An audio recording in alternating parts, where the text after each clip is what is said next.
નમસ્કાર દર્શક મિત્રો. નમસ્કાર. ગાવો વિશ્વસ્ય માત્ર, એટલે કે ગાય છે વિશ્વની માતા છે.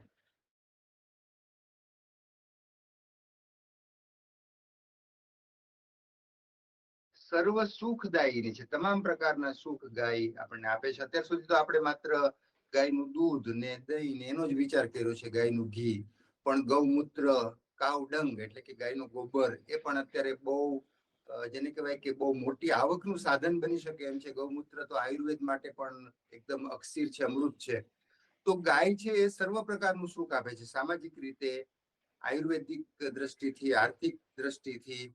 અને બંજર જમીનને પાછી નવ પલ્લવિત કરવી હોય તો ગાય કરી શકે છે. ગાયમાં એટલી તાકાત છે. તો આ બધા વિષયને લઈને ગાયને આપણે માતા કીધી, 33 કરોડ દેવતાઓનો વાસ, એ તો બધું બરાબર છે. પણ ગાયનું બીજું મૂલ્ય હજી આપણે હવે ધીમે ધીમે સમજતા જાય છે. એટલે આપણે ગૌ મેળાઓ કરવા પડે છે, ગૌ મહાકુંભ કરવા પડે છે, અને એ રીતે ગાયનું જે સાર્વત્રિક મૂલ્ય છે આપણે સમજાવવું પડે છે લોકોને. તો હું આ વાત એટલા માટે કરું છું કે આવતા દિવસોમાં અમદાવાદ જિલ્લાના દસક્રોઈ તાલુકામાં કઠવાડા ગામે એક બહુ મોટો કાંકરેજ ગાયનો મહાકુંભ થઈ રહ્યો છે, ગૌ મહાકુંભ. અને બહુ સરસ આયોજન છે, 3 દિવસીય 3 દિવસનું. અને એના એક આયોજક માંથી એક એવા દર્શનભાઈ સાધુ અત્યારે મારી સાથે અમદાવાદથી ઓનલાઈન જોડાયેલા છે. દર્શનભાઈ, આપનું સ્વાગત છે. નમસ્તે. નમસ્તે. જય ગૌ માતા. જય ગૌ માતા. દર્શનભાઈ, બહુ મોટું કામ હાથમાં લીધું છે તમે, 3 દિવસીય કાંકરેજ ગૌ મહાકુંભ. શું છે, થોડું એની વિગત આપી દો. ક્યાં છે, કેવી રીતે છે, કેટલા દિવસ છે, અને એમાં શું થવાનું છે, એની થોડી વિગત આપી દો. કાંકરેજ ગૌ મહાકુંભ એક ખૂબ જ સુંદર મજાનું, સરસ મજાનું આયોજન છે. જી. કાંકરેજ ગાયો, જે આપણી લુપ્ત થતી કાંકરેજ ગાયો જે છે, એનું ખૂબ જ સુંદર રીતે સંવર્ધન થાય, પ્રાકૃતિક રીતે સંવર્ધન થાય. અને છેવાડાના ગામડાના માણસો કે જે પશુપાલકો છે, કે જે કાંકરેજ ગાયનું સંવર્ધન કરે છે, કાંકરેજ ગાયો પાળે છે, તેઓ યોગ્ય રીતે સંવર્ધન કરે, એવી જાગૃતિ આવે, એવા આશયથી આ કાંકરેજ ગૌ મહાકુંભનું આયોજન કરવામાં આવેલું છે. એનું આયોજન જે કરવામાં આવેલું છે એ એના 11 કમિટી મેમ્બર્સ છે, કે જે મોટાભાગે કાંકરેજ ગાયના બ્રીડર છે.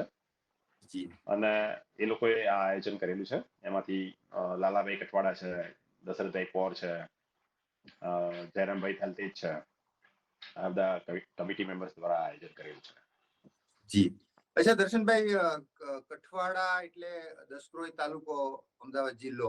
અને મને લાગે છે 20, 21, 22 એપ્રિલ, હું ભૂલતો ના હોઉં તો 3 દિવસનું આયોજન છે આપણું, બરાબર? અચ્છા, એટલે ત્યાં શું 3 દિવસ શું હશે ત્યાં? ગૌ માતાનું દર્શન પ્રદર્શન જેવું હશે, કે કાવ પ્રોડક્ટ, ગાયનું ઘી અથવા તો ગૌમૂત્રમાંથી બનેલી વસ્તુઓ, એ પ્રકારના સ્ટોલ હશે ત્યાં? હશે શું બીજા કોઈ પ્રવચનો વગેરે થવાના છે, સાધુ સંતો આવવાના છે? ત્યાં 3 દિવસ કાંકરેજ ગાય, જે ઓરિજિનલ કાંકરેજ ગાય કહેવાય, કે જે 100% કાંકરેજ ગાયના લક્ષણ ધરાવતી હોય, એવી તમે લગભગ ક્યાંય જોઈ નહીં હોય એવી કાંકરેજ ગાયો ત્યાં આવશે.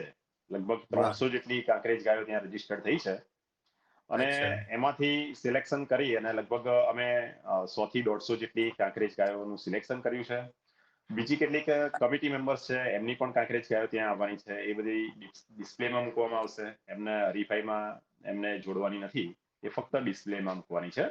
અને આ જે કાંકરેજ ગાયો આવશે એમને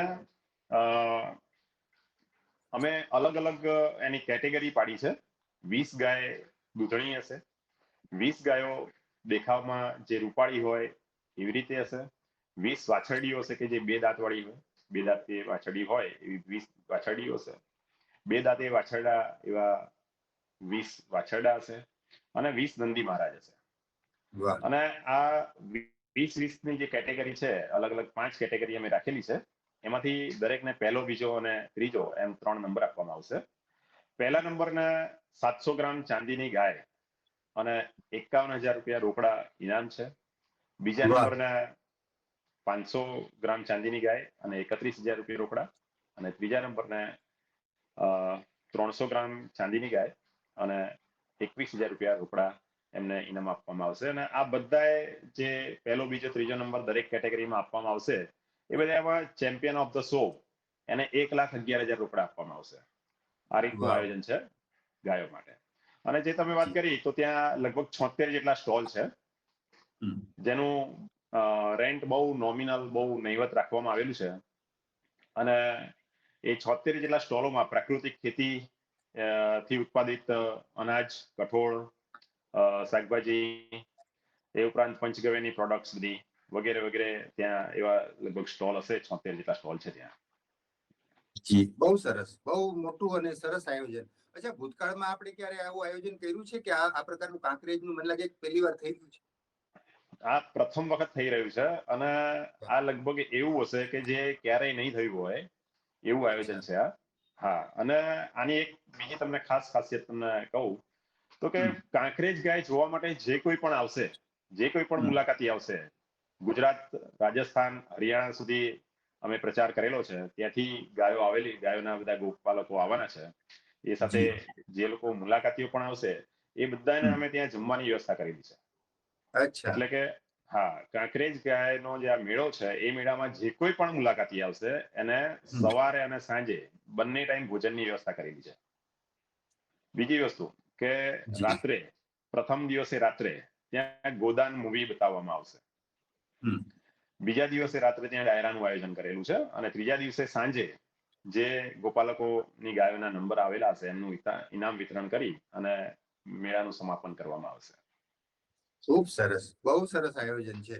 અચ્છા દર્શનભાઈ, દેશી એટલે ગીર ગાય જે હોય છે અમારે ત્યાં અહીંયા સૌરાષ્ટ્રમાં, જે ખૂંદવાળી ગાય જેને ગીર ગાય તરીકે આપણે ઓળખીએ છીએ, અને કાંકરેજી ગાય, મને લાગે છે કે હું બહુ ભૂલતો ન, મારો બહુ અભ્યાસ નથી એમાં, તમે જ સારી રીતે સમજાવી શકશો. મોટા સિંગ જે એક આ પ્રકારના સિંગ વાળી, ઊંચા સિંગ વાળી એ કાંકરેજ ગાય કદાચ હોય છે. બેમાં ફરક શું હોય છે કાંકરેજ અને ગીર વચ્ચે? એની ક્વોલિટીમાં, દેખાવમાં તો ઠીક છે કે ખૂંદ મોટી ને એક માથું મોટું ને એના ઉપરથી અમને ખબર પડે કે આ ગીર ગાય છે ને કાંકરેજ એટલે આ, પણ એની બેની ક્વોલિટી, દૂધની ક્વોલિટી અથવા તો એના પંચગવ્યની ક્વોલિટીમાં કોઈ ફરક હોય છે? હા, કાંકરેજ ગાય અને ગીર ગાય બંને આપણી ભારતીય દેશી ગાયો જ છે. જી. બંનેનો લાક્ષણિક રીતે આપણે તફાવત જોવા જઈએ તો ગીર ગાયનું જે માથું છે એ મોટું હોય છે અને ઉપર ઉપસેલું હોય છે. જ્યારે કાંકરેજ ગાય જે હોય એનું જે માથું હોય છે એ પહોળું હોય છે અને માથામાં ઊંડો રકાબી આકારનો ખાડો હોય છે. અચ્છા. બંનેના શિંગડાની વાત કરીએ તો કાંકરેજ ગાયના શિંગડા ચંદ્રાકાર હોય છે, જ્યારે ગીર ગાય જે હોય છે એના શિંગડા તમે જુઓ છો કે અહીંયાથી નીચેથી માથામાંથી પાછળની તરફ વળી અને નીચેની તરફ જતા હોય છે. બંનેના કાનની વાત કરીએ તો કાંકરેજ ગાય જે છે એના કાન અણીદાર હોય છે અને જ્યારે એ કોઈ તરફ નજર કરે ત્યારે બંને કાન એના ભેગા થઈ જતા હોય છે મોં તરફ. જ્યારે ગીર ગાયના જે કાન છે એ લાંબા હોય છે, નીચેથી વળેલા હોય છે. બીજું કે જ્યારે ગીર ગાય ચરતી હોય ત્યારે એની ડોકની નીચેની ના ભાગમાંથી બંને કાનની ના છેડા એકબીજાને અડી જતા હોય છે. ઓરિજિનલ કાંકરેજ ગાયની આ નિશાની છે. તો આ બંનેમાં તફાવત હોય છે. બીજું કે એના પંચગવ્યમાં જોવા જઈએ તો કાંકરેજ ગાય છે ને એ મધર બ્રીડ છે. જે પણ ભારતીય દેશી ગૌવંશ છે એની મધર બ્રીડ કહેવાય, એની જનની કહેવાય. એટલે કાંકરેજ ગાય જે છે એ સૌથી પ્રાચીન જાત છે ગાયોમાં.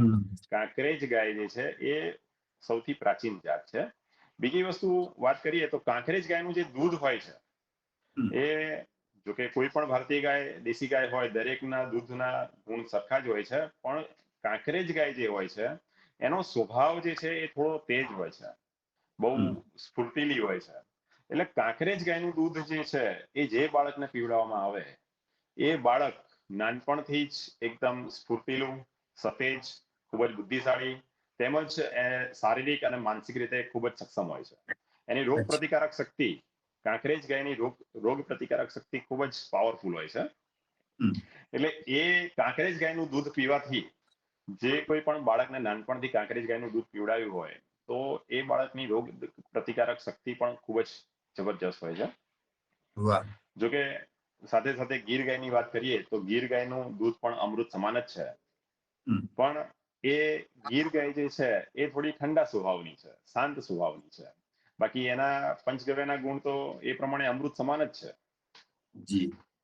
અચ્છા, આપણે કાંકરેજ ગાય મેઇનલી કયા વિસ્તારમાં વધુ જોવા મળે છે? મતલબ કે કચ્છમાં છે, તમારે ત્યાં ગુજરાતના જે ભાગો છે અલગ અલગ ત્યાં છે, સૌરાષ્ટ્રને બાદ કર સૌરાષ્ટ્રમાં પણ હશે, પણ મોટે ભાગે એ વિસ્તારોમાં વધુ છે. એટલે મેઇનલી એનો મુખ્ય વિસ્તાર કયો છે? કયા વિસ્તારમાં કાંકરેજ ગાય વધુ છે?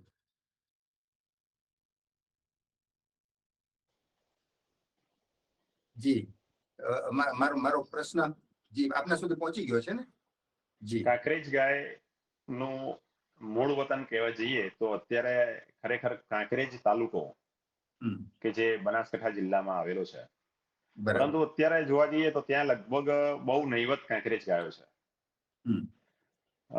કાંકરેજ ગાયો ખાસ કરીને જોવા જઈએ ઉત્તર ગુજરાત, મધ્ય ગુજરાત, કચ્છ અને રાજસ્થાનના કેટલાક પ્રદેશોમાં કાંકરેજ ગાયો જોવા મળે છે.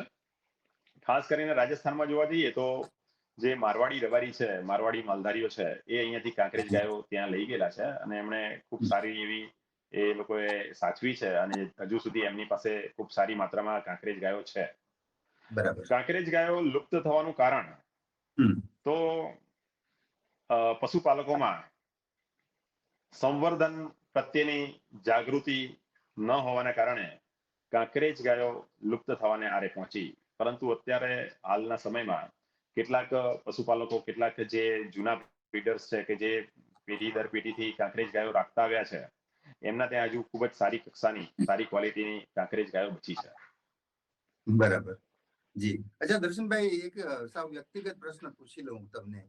તમે ગૌ પ્રેમી છો, ગૌ ભક્ત છો, તો ગાય સાથે રહેવાથી લોકો કહેતા હોય છે કે ગાયની ઉપર આપણે હાથ ફેરવીએ તો આપણું બીપી છે એ માપસર થઈ જાય, કોઈનું ઊંચું રહેતું હોય તો એનું પ્રમાણસર થઈ જાય. ગાયની સાથે જે લોકો રહ્યા છે એને કોરોના નથી થયો. ઘણા બધા એવા કિસ્સા આપણી સામે આવ્યા છે કે ભાઈ ગાયની સાથે જેણે દિવસો પસાર કર્યા હતા કોરોના, તો એને કોરોનાની અસર નથી થઈ. તો ગાય સાથે રહેવાથી શારીરિક, માનસિક કે કયા પ્રકારના ફાયદા થશે? તમે પોતે જ એના અનુભવ કરેલા હશે તો તમારો થોડો વ્યક્તિગત અનુભવ સાંભળવો છે મારે. જરૂરથી. ગાય ખરેખર આપણે એવું કહીએ છીએ કે ગાયની અંદર 33 કોટી દેવી દેવતાનો વાસ છે. તો એ તદ્દન સાચી વાત છે. હું તો એમ કહીશ કે ગાય એ સાક્ષાત ભગવાન જ છે. એનામાં કુદરતનો ખરેખર, દેવી દેવતાનો ખરેખર વાસ છે. એ એની નજીકમાં રહો, તમે એનું પાલન કરો તો તમને ખબર પડે. પણ અત્યારે એવું થઈ ગયું છે આજના આધુનિક યુગમાં કે ધીરે ધીરે લોકોની જે ગાય પ્રત્યેની ભાવના હતી એ ઓછી થઈ ગઈ છે. પરંતુ જો તમે ગાય પાળો અને જો તમારા ઘરના આંગણે પાળતા હોય અને તમારા પરિવારના સભ્યની જેમ તમે રાખતા હોય, તો એ ગાય પણ પોતે તમને એના પોતાના પરિવારના સભ્ય જ તમને સમજે છે અને એટલો જ પ્રેમ તમને કરે છે. જે બાકીની જે તમે જે રીતે વાત કરી કે એની પાસે જવાથી, એના ઉપર હાથ ફેરવાથી બીપી નોર્મલ થઈ જાય છે, તો એ બધી વાત તદ્દન સાચી છે. જે આ એક જે છે ને, આ કોઈ સાયન્ટિફિકલી ન જોતા તમે ખાલી એને અનુભવવાની વાત છે. ગાયની પાસે રહી અને તમે અનુભવ કરો તો તમને ખ્યાલ આવે કે ગાય શું છે. બરાબર. જે આપણા શાસ્ત્રોમાં ઋષિ મુનિઓએ જે એનું વર્ણન કરેલું છે એ એમનેમ તો નહીં કર્યું હોય. એમને જે વર્ણન કરેલું છે તદ્દન સાચું છે. બીજી એક વાત તમને કરું મારા અનુભવની, તો કોરોનાના સમયમાં અમે બિલકુલ ફ્રી હતા. હું અને મારા બીજા જી. દર્શનભાઈ ને કઈક ટેકનિકલ પ્રોબ્લેમ મને લાગે કે આવ્યો છે, તો જોવા માટે અમે ગયા હતા. જી કાંકરેજ જી ગાયો જી. જોવા માટે અમે ગયા હા હતા. અને હા એ સમયે હાજી હાજી હા હા. યસ અવાજ યસ, સંભળાય છે ને કન્ટિન્યુ. મારો? જી જી, બિલકુલ નિલેશભાઈ? બિલકુલ. હાજી. હાજી હાજી. તો હરિયાણામાં લક્ષ્મણ ભગત નામના એક બહુ જબરજસ્ત બ્રીડર થઈ ગયા, બહુ મોટા બ્રીડર થઈ ગયા. એમના ત્યાં અમે એમની કાંકરેજ ગાયો જોવા માટે ગયા હતા. અને અમે બરાબર. 3 દિવસનો અમારો આ પ્રવાસ હતો. અને એ અચ્છા વખતે ભરપૂર કોરોના ચાલુ હતો. અચ્છા. અને અમારું નિવાસ સ્થાન એ ગાયોની વચ્ચે હતું. ઓહો. એ લોકો રાજસ્થાનથી હરિયાણા સુધી ગાયો ચરાવવા જાય અને ત્યાં કોઈ મોટી જગ્યા હોય એ રાખેલી હોય, ત્યાં આખો દિવસ ગાયો ચારે અને સાંજે ત્યાં પછી એ લોકોનો હોલ્ડ, ત્યાં ડેરો નાખેલો હોય ત્યાં રોકાય. અમે બરાબર. એમના ડેરા પર ગયેલા અને ત્યાં રાત રોકાયા. એવી જ રીતે બીજા દિવસે એક રઘુભાઈ કરીને છે, એક ભોળાભાઈ કરીને છે, એમના ત્યાં અમે રોકાયા હતા. તો અમે 3 દિવસ ગાયોની વચ્ચે જ રહ્યા, પણ અમને એટલો વિશ્વાસ હતો કે ભાઈ અમે જયારે ગાયોની વચ્ચે છીએ તો અમને કોરોના કશું કરવાનું નથી. બીજી એક વાત તમને કહું કે ટેટોડા ગૌશાળા છે બનાસકાંઠામાં. હા હા બિલકુલ મેં જોયું છે. બરાબર, ત્યાં 300, હા રાઈટ, એમણે 300 બેડની હોસ્પિટલ ચાલુ કરી હતી કોરોનાના સમયમાં, અને એક પણ કેસ ફેલ નહીં. વાહ વાહ. અને એ બધા જ દર્દીઓને ગૌમૂત્ર આપવામાં આવતું હતું. એ ગૌમૂત્રમાં એટલી તાકાત હતી કે એ કોરોનાને હાર આપી અને જે તે વ્યક્તિને, જે તે દર્દીને સાજા કરી અને એમને ઘરે મોકલતા હતા. તો આ તાકાત છે ગાયના પંચગવ્યની, એના ગૌમૂત્રની, આ એની તાકાત છે. આ સાથે બીજી પણ હજુ એક તમને વાત કરું તો કે ગાયનું ગોબર જે છે, ગાયનું ગોબર જે છે, અત્યારે તમે જોવો છો કે આપણે મોબાઈલમાં 5G નેટવર્ક સુધી આપણે પહોંચી ગયા. તો આ 5G નેટવર્ક સુધી પહોંચ્યા, રેડિયેશન એટલા ખરાબ છે કે આપણને ઘણા બધા માનસિક રોગો તથા બીજી પણ કેટલીક બીમારીઓ આપણને તરફ દોરી જઈ શકે છે. જો ગાયના ગોબરથી ઘરને લીપવામાં આવેલું હોય અથવા તો ઘરનું જે તળિયું છે, ભોંયતળિયું, એ ગાયના ગોબરથી લીપણ કરેલું હોય તો એ જગ્યાએ મોબાઈલના રેડિયેશનની બિલકુલ અસર નહીં થાય. એનું અત્યારે એક મશીન પણ આવે છે, એના રેડિયેશન માપવા માટેનું એક મશીન આવે છે. જો તમે અત્યારે કેટલીક ગૌશાળા મોબાઈલ ચિપ બનાવે છે ગાયના ગોબરમાંથી, તો એ મોબાઈલ ચિપ જો તમારા મોબાઈલ ઉપર લાગેલી હશે તો એક મશીનમાં મેં જોયું હતું કે મશીન તમે મોબાઈલ પાસે લઈ જાઓ એટલે મોબાઈલનું રેડિયેશન છે લગભગ 10-12 પોઈન્ટ જેટલું હોય છે. બરાબર. પણ જ્યારે ફોન આવે, કોઈ વ્યક્તિનો ફોન આવે તમારા પર, ત્યારે મોબાઈલનું રેડિયેશન 50 પોઈન્ટ સુધી વધી જાય. બરાબર. પણ જો આ ચિપ લગાવવામાં આવે તો એ મોબાઈલનું રેડિયેશન 0.50 થઈ જાય. વાહ. 0.50. પેલું 50 પોઈન્ટ સુધી જતું રહે. જ્યારે ફોન આવે ત્યારે 50 પોઈન્ટ સુધી જતું રહે. આ ચિપ લગાવી હોય તો એ મશીન દ્વારા તમે એ રેડિયેશન માપશો તો 0.50 જેટલું રેડિયેશન બતાવશે. આટલો પ્રભાવ છે. જી વાહ, ખૂબ સરસ. અચ્છા દર્શનભાઈ, હવે જે કઠવાડાનો જે આપણો 3 દિવસનો ગૌ મહાકુંભ છે, એમાં કોઈને સ્ટોલ બુક કરાવવો છે, એમાં જોડાવવું છે, તો કોઈ રજીસ્ટ્રેશન માટેની શું વ્યવસ્થા છે? કોઈ નંબર છે આપણા, કોઈ આપણું એડ્રેસ છે, ઓફિસ છે, તો થોડી એ વિગત પણ આપી દો, જેને કારણે અત્યારે આપણે લાઈવ ચર્ચા કરીએ છીએ તો કોઈ જે લોકો આ ઇન્ટરવ્યુ અત્યારે લાઈવ જોતા હોય અથવા તો પછી જે જોશે તો એને ખ્યાલ આવશે કે ભાઈ મારે જોડાવવું છે તો હું અહીંયા સંપર્ક કરી શકું. તમારો સંપર્ક શું? નંબર છે 9327694521. આ મારો જ મોબાઈલ નંબર છે. હકીકતમાં હું એ સ્ટોલની કમિટી સાથે જોડાયેલો છું અને એ સિવાય બીજો એક નંબર પણ છે, એ હું હમણાં તમને શેર કરી આપું છું. જી. તો એ મનીષભાઈ પટેલ છે. તો આવી રીતે જે કોઈને પણ સ્ટોલ બુક કરાવવો હોય તો આ 2 નંબર પર તમે ફોન કરી અને તમે રજીસ્ટર્ડ કરાવી શકો છો તમારો સ્ટોલ. એનું 15,000 રૂપિયા રેન્ટ રાખેલ છે. નોર્મલ રેન્ટ એનું 15,000 છે. અને જો કોઈને પંચગવ્યનો સ્ટોલ કરવો હોય તો એમાં એક ભાઈ સ્પોન્સર થયા છે પોતાનું નામ ન આપવાના શરતે. એમણે 5,000 રૂપિયા એ એમના તરફથી આપશે. એટલે જેને પંચગવ્યનો સ્ટોલ કરવો હોય તો એને 10,000 માં સ્ટોલ આપવામાં આવશે. આવી રીતનું આયોજન છે. જી દર્શનભાઈ, બહુ સરસ. જી જી. હા, અને જેને જે સ્ટોલ ધારક હશે એમને પણ ત્યાં બંને સમય જમવાની, સવારે ચા નાસ્તાની અને રાત્રે રોકાણ અને સવારે નાવા ધોવાની વ્યવસ્થા એમની પણ કરેલી છે. તો આ રીતનું આયોજન છે. વાહ દર્શનભાઈ, ખૂબ સરસ. બહુ મોટું કામ તમે હાથમાં લીધું છે અને એક કાંકરેજ ગૌ મહાકુંભ પહેલી વખત ગુજરાતમાં થઈ રહ્યો છે અને એમાં તમે લોકો બધા નિમિત્ત છો, કમિટીના મેમ્બર્સ. તો એક બહુ મોટું ગાય માટે અને ગુજરાતની જનતાને અને દેશભરની જનતાને જાગૃત કરવા માટે મારી દ્રષ્ટિએ આ બહુ મોટું અભિયાન છે. આવી શરૂઆત દર વર્ષે તમારે જેવા ગૌ પ્રેમીઓ કરતા રહેશે તો એક દિવસ એવો જરૂર આવશે કે મૂળ જે આપણી પરંપરા છે ગાયને સાચવવાની, આમ તો આપણે શું ગાયને સાચવશું, ગાય આપણને સાચવે છે. એ પરંપરા, જી, એ પરંપરા પાછી શરૂ થઈ જશે મને લાગે છે. દર્શનભાઈ, તમે વ્યસ્તતા વચ્ચે પણ અમારી સાથે સ્ટુડિયોમાં અમારી સાથે ઓનલાઈન જોડાયેલા છો અને આટલી સરસ વાતો કરી. બસ કઠવાડાના ગૌ મહાકુંભને અમારા કરુણા ટોક્સ તરફથી ખૂબ ખૂબ શુભકામના આપું છું. અને ધન્યવાદ, બસ ખૂબ ખૂબ ધન્યવાદ. જ્યારે પણ અમારી જરૂર પડે ત્યારે અમે તમારી સાથે છીએ. આપનો ખૂબ ખૂબ આભાર.